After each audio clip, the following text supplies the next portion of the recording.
Criada para investigar abusos de prática de espionagem da escuta telefônica, autorizada ou não, a Comissão Parlamentar de Inquérito do GRAMP começou os seus trabalhos em clima de verdadeira paranoia, uma vez que alguns dos seus integrantes desconfiam de que são alvos do famigerado monitoramento clandestino. Um deles é o deputado Simão Cecim, do PP do Rio de Janeiro, que está levantando a hipótese de uma retaliação da rede de espionagem dos Arapongas por causa da investigação da CPI. Para debater o tema, convidamos dois integrantes dessa comissão parlamentar de inquérito, os deputados Paulo Abiaca, do PSDB de Minas Gerais, e Paulo Pimenta, do PT do Rio Grande do Sul. Deputado Paulo Abiaca, como é que o senhor vê essa fase inicial dos trabalhos e esse clima de insegurança, de desconfiança? O Brasil não é um país que respeite instituições, né? Segredo de justiça aqui todo mundo sabe o que é. E muito menos sigilo e investigações também não se respeitam, né? Mas eu tenho a impressão, Carolina, que não percebo esse clima dentro da CPI, essa preocupação na CPI em relação a eventuais grampos dos seus membros. O deputado Simão Cecim é um deputado muito experiente, muito responsável, está, na verdade, chamando a atenção, penso eu, para aquilo que nós já constatamos, que é o abuso deste instrumento e, sobretudo, a prática sem critérios. Prática delituosa, né? Porque isso é prática delituosa. Vai além do que o juiz autorizou. Delituosa por parte daqueles que fazem, né? por parte daqueles que fazem a escuta clandestina, e abusiva por parte daqueles elementos que fazem parte do contexto das escutas oficiais. Há realmente um excesso que está sendo diagnosticado, uma banalização, e eu tenho a impressão que a CPI terá realmente condições de colocar isso em condições mais corretas. Deputado Paulo Pimenta, o que o senhor espera dessa comissão parlamentar de inquérito? O senhor como integrante do partido do governo. Veja bem, Tarcísio, deputado Abiac, eu acho que essa questão não é uma questão partidária e sequer é uma questão de governo e oposição. É uma questão de Estado, né? Veja, informações que chegam à CPI, que em 2007 nós tivemos 400 mil telefones interceptados por autorização judicial. Quer dizer, isso mostra que aquilo que era uma exceção no país. 400 mil intercepções autorizadas. Números de telefone. Exatamente. Né? Linhas, né? Linhas trampeadas. Né? Então isso mostra o quê? Que isso virou uma prática banal. Né? Banalizou-se. Né? Mais do que isso, veja bem, eu conversava com o delegado da Polícia Federal há poucos dias. Digamos que é feita uma autorização da Justiça para uma interceptação em função da suspeita de um determinado crime. Todas as ligações são acompanhadas e são gravadas. Os assuntos que dizem respeito àquele assunto e os demais também. E mais recentemente já existiram vários casos em que a defesa solicita e a Justiça autoriza que tudo que foi gravado seja repassado pela defesa das pessoas que são acusadas. Então você tem uma rede de informações sobre um conjunto de temas que sequer dizem respeito à investigação, que passam a circular livremente e que hoje estão sendo utilizadas para extorsão, chantagem, divulgação irregular. Quer dizer, um total descontrole, tanto do ponto de vista extorsão, né? Das interceptações, como do extorsão, como do uso dessas informações. Né? Então, de fato, o assunto é um assunto muito atual e eu acho que a CPI está trabalhando muito bem, começando, né, a desvendar uma realidade pouco conhecida e que poderá, assim, ajudar, né, a correções da legislação, dos procedimentos que possam evitar essa sensação que existe hoje de que não há, né, nenhum respeito por essas questões. O deputado tocou numa parte importante, quer dizer, esses abusos são atentados até aos direitos individuais das pessoas. os trabalhos da CPI poderão, portanto, instruir uma nova legislação específica sobre esse assunto, que não é um assunto partidário, como ele acentuou, mas uma questão de Estado. Assim que o senhor entende também? Não, acho que o deputado Paulo Pimenta foi muito feliz na afirmação que fez. Não se trata de discussão política, de forma nenhuma. Até acredito que a CPI vai bem porque está conduzida e é composta por pessoas que têm formação jurídica, são muitos da carreira policial, e, portanto, nós temos tido condições realmente de fazer um trabalho rápido, dinâmico. Quem pediu a Constituição foi um especialista, o deputado Marcelo Itagiba, que foi secretário de Segurança do Rio de Janeiro, conhece isso da Polícia Federal. Superintendente da Polícia Federal, conhece, né? E que vem fazendo um trabalho, né, Paulo, espetacular, com muita uma precisão. Família de jurista no Rio de Janeiro. Isso. O pai foi desembargador. Agora, o que aconteceu, no meu modo de ver, e aqui eu estou falando da escuta oficial, daquela que é autorizada judicialmente. Essa banalização, nesse campo, ela está se dando de forma perigosa, porque durante toda a vida, nós sempre soubemos, sobretudo nós que somos da carreira jurídica, que somos advogados, o inquérito, a abertura do inquérito, sempre foi o procedimento inicial para o início das investigações. Era a partir da instauração do inquérito que um cidadão se via, portanto, sujeito a uma investigação policial. Hoje, o que está acontecendo é diferente. Primeiro, se estabelece a escuta, até mesmo clandestina, para depois, com base em eventuais indícios, essa escuta clandestina se transformar numa escuta com autorização judicial, para só depois haver a instauração do inquérito. É uma inversão de um procedimento que, como todos sabem, existe desde que nós nos damos por gente, né? De forma que isso é um enorme absurdo. A CPI está diagnosticando situações como essa, está também diagnosticando requerimentos de juízes que não são de varas criminais, com requerimentos para a escuta telefônica, está verificando também requerimentos por parte do Ministério Público, também com vistas à escuta telefônica. Então, há realmente excessos que eu tenho a impressão que a CPI vai conseguir, com base até em advertências ou na formulação de uma nova legislação, colocar de novo as coisas como eram antigamente. Agora, no campo, Paulo, não sei se você vai concordar comigo, no campo da escuta clandestina, isso me parece ainda mais grave.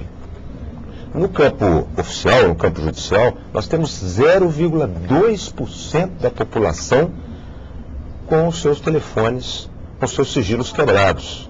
470 mil pessoas. Agora, e no campo clandestino?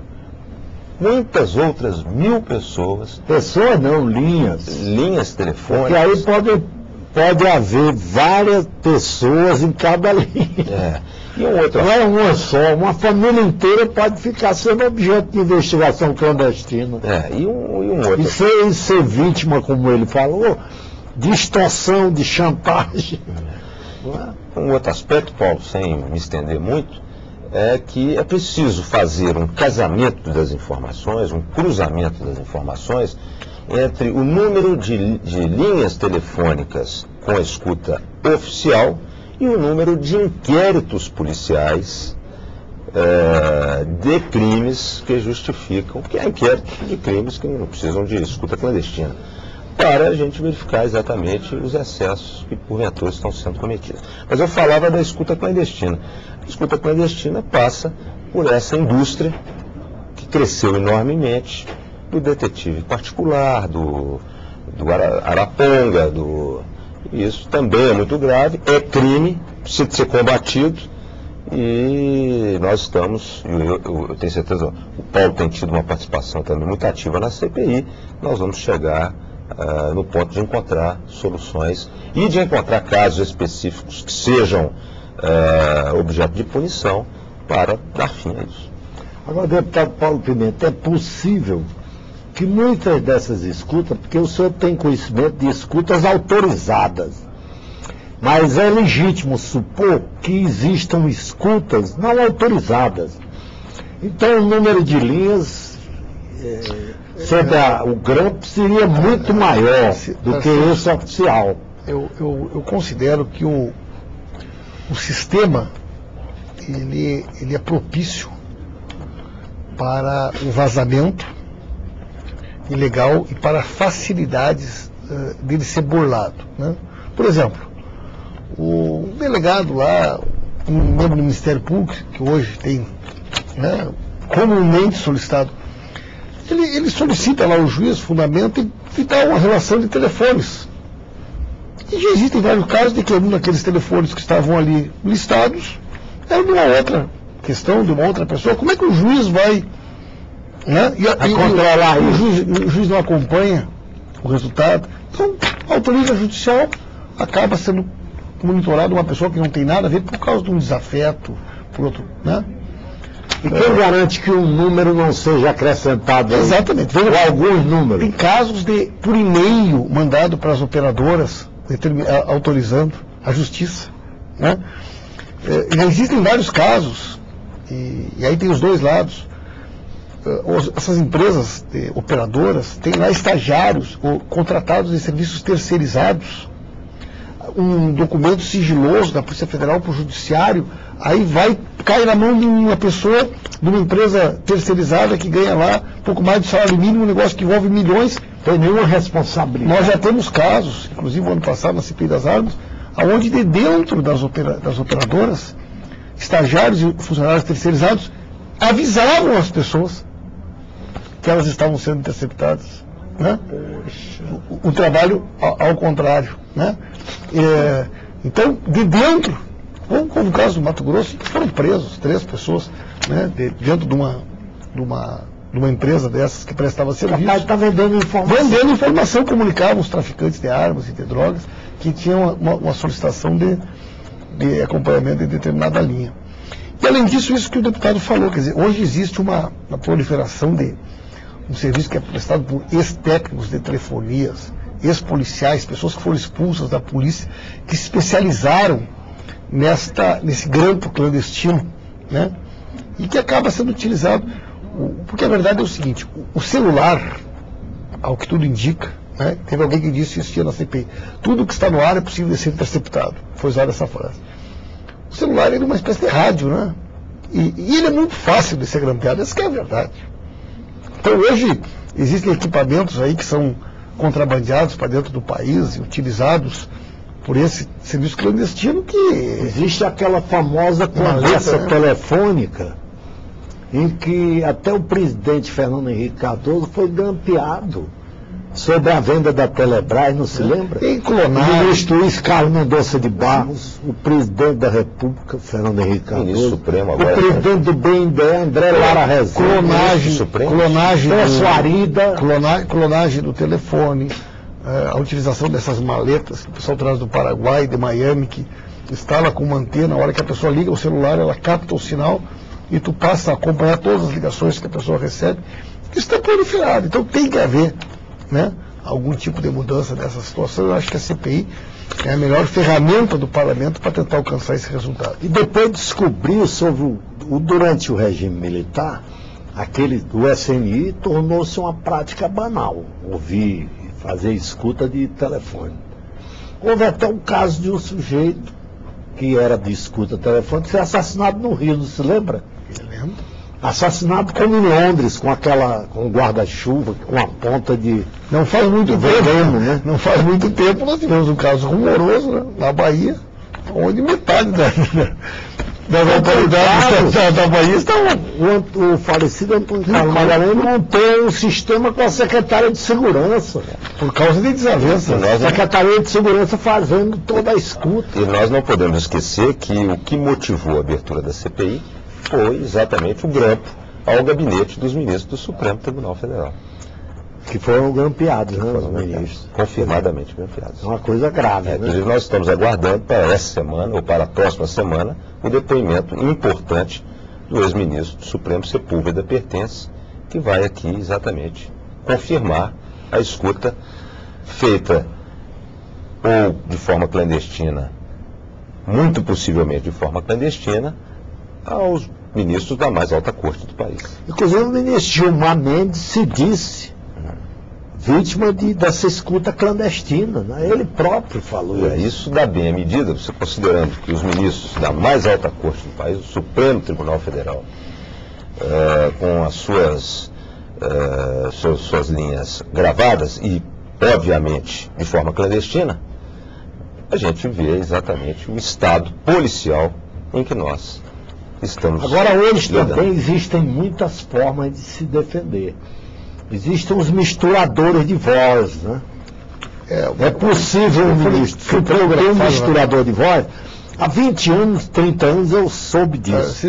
Deve ter sido a tecnologia muito mais desenvolvida de evitar a escuta. É o chamado telefone criptografado hoje, né? Mas veja bem, eu quero insistir numa tecla que me parece que ainda terá que ser objeto de uma análise mais acurada. Que é essa interpretação mais recente que o próprio Poder Judiciário tem tido. Olha só. Autoriza uma interceptação telefônica de um sujeito que está suspeito de ter envolvido em algum tipo de crime. E ali ficam 15 dias gravando o celular dele. Aquele celular fala ele, fala a filha, fala a esposa, fala todo mundo. Até um tempo atrás, o inquérito trazia os trechos da interceptação daquele telefone que diziam respeito àquele fato.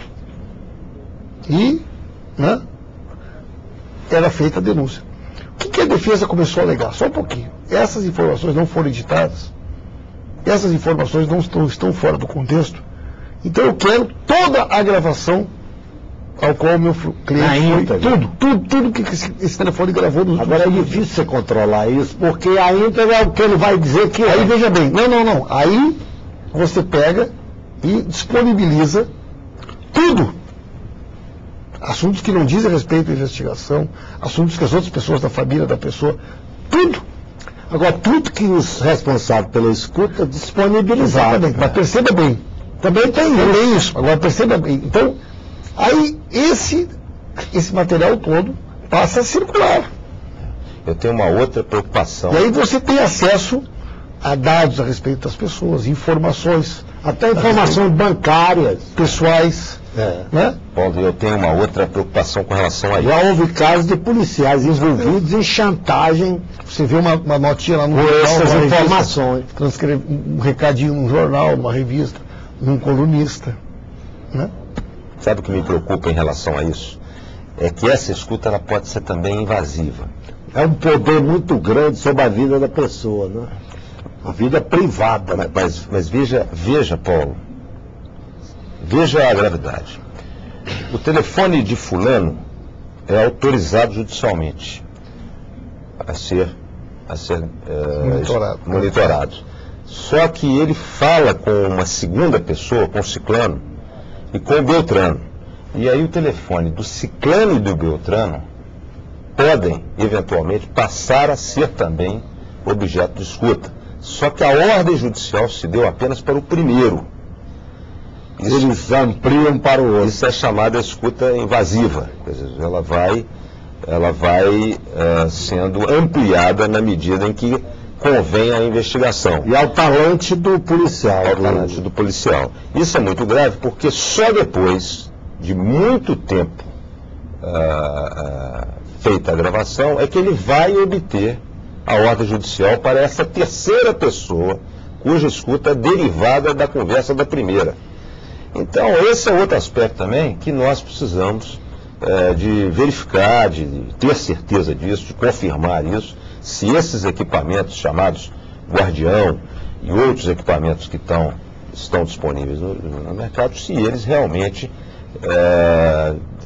dão essa liberdade para que aquele agente promova esse tipo de escuta progressiva, já que ela não está devidamente incorporada na ordem judicial. Tem um comitê de segurança no Senado americano que vigia até as contas secretas da CIA, até operações secretas da CIA, esse Comitê de Segurança do Senado americano tem poder de vigiar. Aqui no Brasil nós não temos isso. Né? Nós temos que mudar isso. De alguma maneira, né, Paulo? Nós temos que mudar o sistema.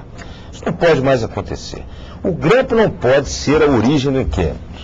O grampo tem que ser um instrumento de apoio à autoridade policial que está fazendo o inquérito. Deputado Paulo Pimenta, você quer dizer mais alguma coisa sobre? Não, eu concordo com o deputado Paulo Abiaca, né? Existe hoje um chamado procedimento preliminar, no âmbito, às vezes, inclusive, do Ministério Público, onde ficam durante meses, às vezes anos, tomando depoimentos, solicitando documentação, e não tem nenhum inquérito instaurado, não tem nenhum procedimento. A pessoa não pode sequer se defender, porque ela não está sendo acusada de nada. Né? Então, se isso, por um lado, pode ser bom para elucidar crimes graves, é preciso que haja uma regra, né? Porque senão essa banalização desse instrumento naturalmente vai acabar levando a conflitos que colidem com os direitos individuais, com as garantias constitucionais. Então, eu acho que a CPI vem em boa hora. Agora tem que ter todo um estatuto para orientar o juiz na autorização, né? Saber especificamente de que se trata, quais os limites da escuta, quais as pessoas, as linhas. O que fazer com todo esse material coletado que não diz respeito à investigação? É muito difícil controlar uma operação dessa. Muito difícil. Como é que se vai controlar os executores? Eles podem, inclusive, sair para operações não autorizadas e utilizar essas informações de forma delituosa, não pode? E é isso que eu disse. Às vezes tu tem uma investigação de alto sigilo, envolvendo a Polícia Federal, Justiça Federal, quando cai lá na operadora, o despacho é dado para uma pessoa que ganha pouco mais do salário mínimo, de uma empresa terceirizada, que vai mexer num negócio que envolve não sei quantos bilhões de reais, e compromete todo o sigilo da operação. A pessoa ganha o salário mínimo. Eu acho também que, não sei se o Paulo vai concordar comigo, nós não podemos ficar contra o instrumento. Ele pode ser útil, e tem sido útil para desvendar crimes. Mas tem que estabelecer os limites. Primeiro, temos que fazer um cadastro sobre quantos telefones efetivamente estão sendo objeto de escuta e em relação a quantos inquéritos. E depois, nós temos que nos dedicar a essa outra faceta que é a da escuta clandestina. Deputado, infelizmente, nosso tempo está esgotado. Muito obrigado. Foi uma conversa muito proveitosa. Muito obrigado pela presença dos deputados Paulo Abiaca, do PSDB de Minas, e Paulo Pimenta, do PT do Rio Grande do Sul. Muito obrigado pela audiência e até o próximo Brasil em Debate.